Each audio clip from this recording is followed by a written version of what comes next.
Welcome to Panda films. कैसे हैं आप सभी? तो आज हम देखने वाले हैं द वे होम पार्ट 1। दोस्तों, आज की मूवी काफी बढ़िया जॉम्बी मूवी होने वाली है। मुझे पता है कि जॉम्बी मूवी आपको काफी ज्यादा अच्छी लगती है, लेकिन क्या करें यार, अच्छी जॉम्बी मूवीज तो अब बची नहीं है। बड़ी मुश्किल से ये मिली है और उम्मीद है कि ये जरूर आपको पसंद आएगी। तो चलिए शुरू करते हैं। मूवी की शुरुआत में हमें एक बंकर का सीन दिखाया जाता है, जिसके अंदर से मैक्स नाम के आदमी के चिल्लाने की आवाज आ रही होती है। दोस्तों, मैक्स की बात की जाए तो उस बेचारे का कुछ बदमाश लोगों ने अपहरण कर लिया है और उसे यहाँ लाकर कैद करके रखा हुआ है। अब अपहरण क्यों हुआ और किसने किया, ये मूवी में आगे जानने मिलेगा। लेकिन बंकर में पड़े पड़े कई महीने गुजर चुके होते हैं और अब तक कोई भी मैक्स को बाहर निकालने नहीं आया होता है। इसलिए बेचारा मैक्स पिछले कई महीनों से इसी बंकर में कैद है और बंकर के अंदर जो खाने पीने की चीजें थीं, उसी से अपना गुजारा कर रहा होता है। अब एक दिन की बात है दोस्तों, ऐसी बंकर में रहते हुए मैक्स को किसी की आवाज आती है बाहर से, जो बंकर का गेट खोलने की कोशिश कर रहा होता है। मैक्स की यह सुनकर पहले तो हालत खराब हो जाती है कि कहीं कोई मुझे मारने तो नहीं आ रहा। वह यह भी सोचता है कि कहीं ये लोग वो तो नहीं है जिन्होंने मुझे इतने महीनों से कैद करके रखा हुआ है। लेकिन दोस्तों, हैरानी की बात यह होती है कि जो बंकर के बाहर आया होता है वह सिर्फ बंकर का गेट खोलकर वहां से चला जाता है। और अब हमारी तरह मैक्स भी हैरान कि यार, ये बड़ा ही अजीब इंसान कौन है जो गेट खोलकर भाग निकला। खैर, मुझसे क्या, मुझे तो आजादी मिल गई, मुझे तो यहाँ से निकलने में ही भलाई समझनी चाहिए। इसलिए दोस्तों, मैक्स बड़ी सावधानी के साथ बंकर के बाहर आ जाता है, लेकिन बाहर उसे कोई दिखाई नहीं देता। अब इतने महीनों के बाद मैक्स बंकर से बाहर आकर बड़ा खुश होता है। खुशी तो होगी, लेकिन वह हैरान भी है क्योंकि पूरे शहर में उसे कोई इंसान दिखाई नहीं दे रहा। सारी गली मोहल्ले सब खाली होते हैं, बस हर तरफ खून खून खून। मैक्स को समझ नहीं आता कि आखिर ऐसा कैसे हो गया, पूरा का पूरा शहर खाली। तो वह एक घर के अंदर जाकर चेक इन करता है कि शायद कोई मिल जाए, लेकिन दोस्तों, वहां पर भी कोई नहीं होता। घर की हालत तो ऐसी हो गई है कि मानो महीनों से यहाँ पर कोई रहा ही न हो। मैक्स वहां पर खाने पीने की चीजें ढूंढता है, लेकिन उसे कुछ नहीं मिलता, इसलिए पानी पीकर ही वह अपना काम चला लेता है। लेकिन जब उसकी नजर सड़क पर पड़ती है तो वह अपनी शक्ल देखकर डर जाता है, क्योंकि इतने दिनों बाद बाल और दाढ़ी न काटने की वजह से वह किसी भूत से कम नहीं लग रहा होता है। इसलिए वह तुरंत वहीं पर रखी कैंची से पहले अपनी दाढ़ी और फिर बाल काटता है। तभी उसे किसी के घर में घुसने की आवाज आती है। वह तुरंत बिस्तर के नीचे छिप जाता है दोस्तों, और वह देखता है कि वहां पर एक लड़की आई हुई है जो कि किसी से अपनी जान बचाकर भाग रही है। और जिससे वह बचकर भाग रही है वह कोई और नहीं दोस्तों, बल्कि जॉम्बी होता है, जो बेचारी लड़की की वहीं पर जान ले लेता है। मैक्स के पैरों तले जमीन खिसक जाती है कि यह क्या है, आखिर ये सब क्या हो गया दुनिया में। वह तुरंत घर से बाहर भाग जाता है, जहां तो सिर्फ दोस्तों लाशों का ढेर होता है, क्योंकि इस इलाके में जॉम्बी वायरस फैल गया था और इसी वजह से सारे लोग जॉम्बी में बदल गए। यही वजह होती है कि मैक्स को पूरा इलाका खाली दिखाई दे रहा होता है और लाशें ही लाशें वहां पर होती हैं। अब मैक्स के सामने एक पुलिस स्टेशन आता है, जिसमें कोई मौजूद तो नहीं होता, तो वहां पर रखे फोन से मैक्स अपने घर पर फोन करने की कोशिश करता है, लेकिन दोस्तों, फोन तो खराब हो चुका होता है। तभी वहां पर एक जॉम्बी आकर मैक्स पर सीधा हमला कर देता है। वह तो उसकी किस्मत अच्छी होती है कि वहां पर मारिया नाम की एक लड़की पहुंच जाती है, जो तीर चलाकर उस जॉम्बी का खेल खत्म कर देती है। अब वहां पर मारिया के दो और दोस्त भी आ जाते हैं, जिनका नाम डेविड और जेफरी होता है। उनके पीछे भी दोस्तों जॉम्बीज पड़े होते हैं, इसलिए वो तुरंत गेट को बंद करने लग जाते हैं ताकि पुलिस स्टेशन के अंदर आकर जॉम्बी उन्हें मार न दें। मैक्स एकदम कंफ्यूज हो जाता है कि आखिर ये इंसानों को हो क्या गया, ये ऐसी हरकतें क्यों कर रहे हैं। तब मारिया उसे बताती है कि शहर में अचानक से जॉम्बी वायरस फैल गया है, जिससे लोग जॉम्बी में बदल गए हैं। तुम भी इनसे बचकर रहना, मारिया कहती है। अगर इन्होंने तुम्हें काट लिया तो तुम्हें भी जॉम्बी बनने में टाइम नहीं लगेगा।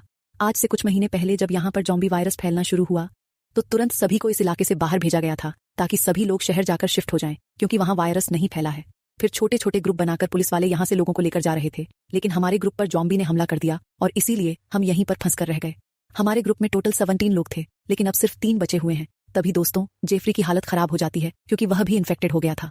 वह मारिया पर ही चाकू रखकर कहता है कि प्लीज मुझे मत मारना, मैं इन्फेक्टेड नहीं हूँ। लेकिन मारिया जैसे तैसे खुद को छुड़ाती है और डेविड जेफरी पर हमला करके उसे मार डालता है दोस्तों।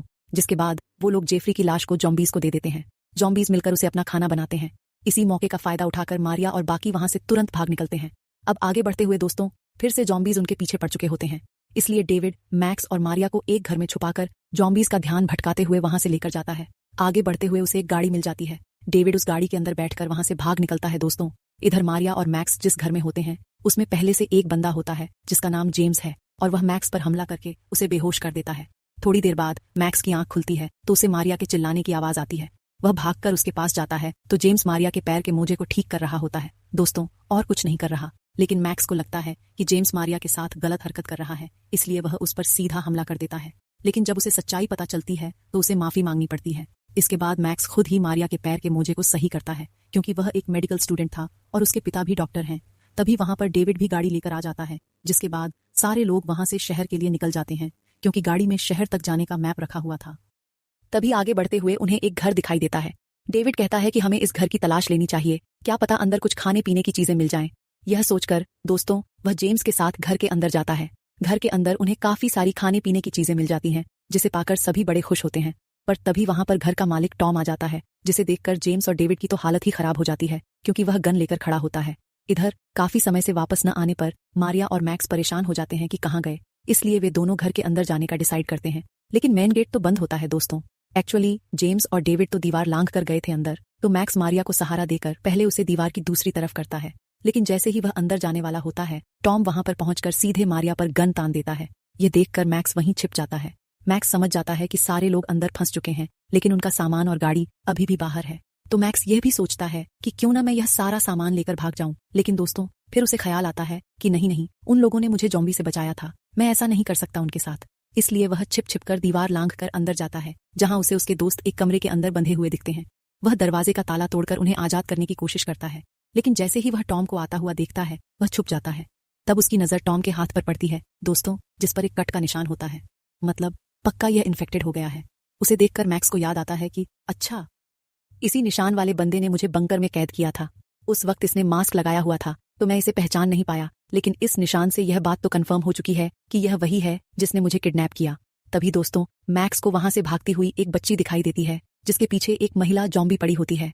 मैक्स को भी समझ नहीं आता कि करे तो क्या करे। बच्चे को बचाने जाए तो टॉम उसे मार देगा, लेकिन दोस्तों फिर भी इसकी परवाह किए बिना वह बच्ची को बचाने जाता है। लेकिन जब वह महिला जॉम्बी को मारने की कोशिश करता है, तो वह बच्ची रोते हुए कहती है कि इन्हें मत मारो, ये मेरी माँ है। तभी दोस्तों टॉम भी वहां पर आ जाता है और मैक्स पर गन तानकर उसे भी बंदी बना लेता है। अब आगे टॉम जैसे ही वहां से जा रहा होता है, मैक्स कहता है कि मुझे पता है तुम वही हो जिसने मेरा अपहरण किया था। मैक्स कहता है लेकिन एक बात बताओ, तुमने ऐसा क्यों किया?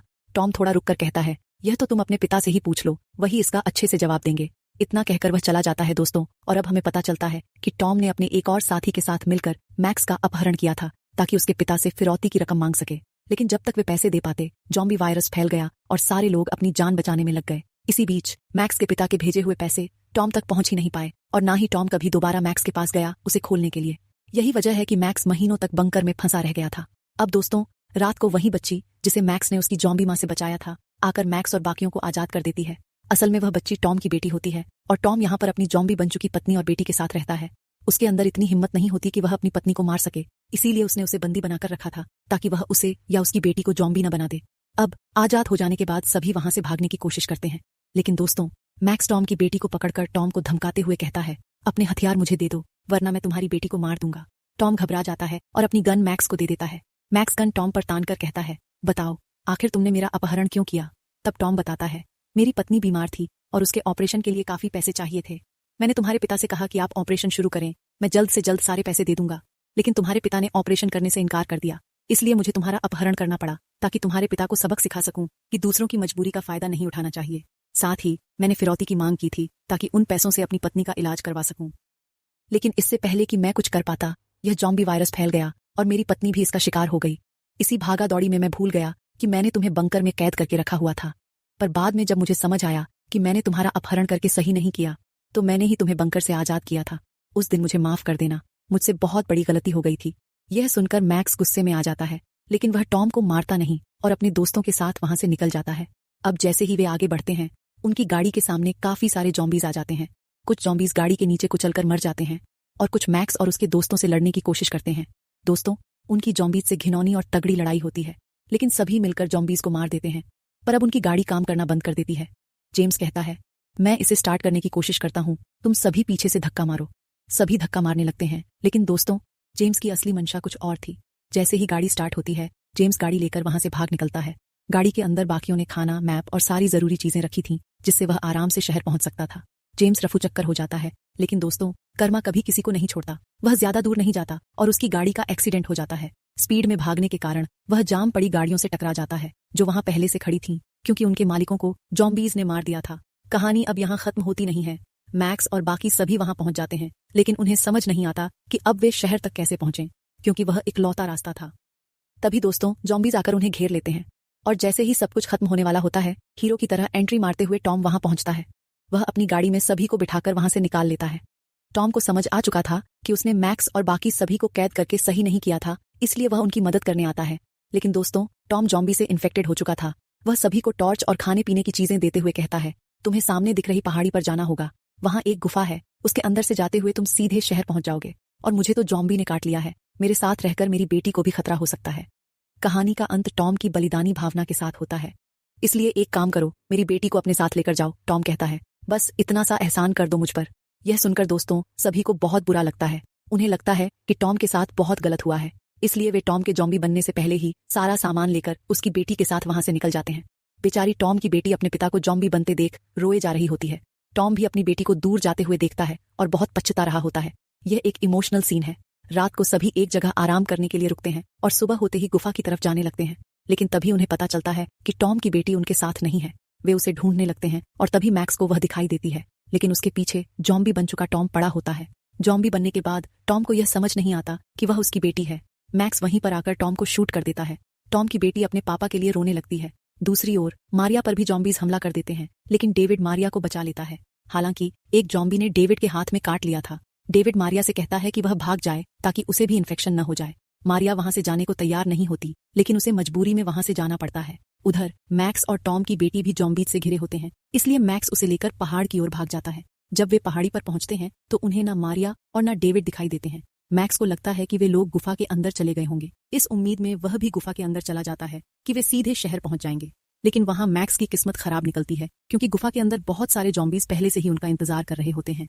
मैक्स का पैर भागते हुए एक पत्थर में फंस जाता है और जॉम्बीज तेजी से उसकी तरफ बढ़ने लगते हैं। लेकिन किस्मत से वह अपने पैर को बाहर निकालकर वहां से भाग जाता है। टॉम की बेटी खुद को एक छोटी जगह में छिपाकर बच जाती है, लेकिन मैक्स अब जॉम्बीज से घिर चुका होता है। तभी डेविड वहां आकर उसे बचा लेता है। डेविड ने जॉम्बी के काटने के बाद इन्फेक्शन फैलने से पहले अपना हाथ काट दिया था, इसलिए वह जॉम्बी नहीं बना। डेविड मैक्स को बताता है कि मारिया भी गुफा के अंदर है और उसने बाहर जाने का रास्ता ढूंढ लिया है। वह बताता है कि थोड़ी दूर एक तालाब है जिसके सहारे वे शहर तक पहुंच सकते हैं। तभी फिर से जॉम्बीज उन पर हमला कर देते हैं। इस बार भी डेविड खुद को जॉम्बीज को सौंपकर मैक्स को भागने का मौका देता है। डेविड एक नेक इंसान था दोस्तों, लेकिन इस बार उसकी किस्मत साथ नहीं देती। जॉम्बीज उसे मार डालते हैं। मैक्स बड़ी मुश्किल से तालाब पार करके गुफा के बाहर पहुंच जाता है। वहां उसे बाहर का रास्ता दिख जाता है और वह खुशी खुशी वहां से भागता है, यह सोचते हुए कि अब वह बच जाएगा। लेकिन जैसे ही वह बाहर आता है, वह देखता है कि शहर भी पूरी तरह से जॉम्बी बन चुका है। यह दृश्य बहुत ही भयावह होता है। शहर वीरान और सुनसान है। मैक्स सोचता है कि उसने इतनी मेहनत करके बचने का रास्ता ढूंढा, लेकिन अब कोई रास्ता नहीं बचा। शहर में जाऊंगा तो वहां के जॉम्बीज मुझे मार देंगे, और गुफा में रहूंगा तो यहाँ पहले से ही जॉम्बीज भरे पड़े हैं। बेचारे मैक्स की आंखों से आंसू रुकने का नाम नहीं लेते। वह सोचता है कि अब सब कुछ खत्म हो गया, और इसी हॉरिफिक एंडिंग के साथ ये मूवी खत्म होती है। दोस्तों, अगर आपको यह वीडियो और स्टोरी पसंद आई हो, एक्सप्लेनेशन अच्छा लगा हो, तो लाइक करें और चैनल को सब्सक्राइब करें। मिलते हैं अगली वीडियो में। ध्यान रखिएगा अपना। Thanks for watching.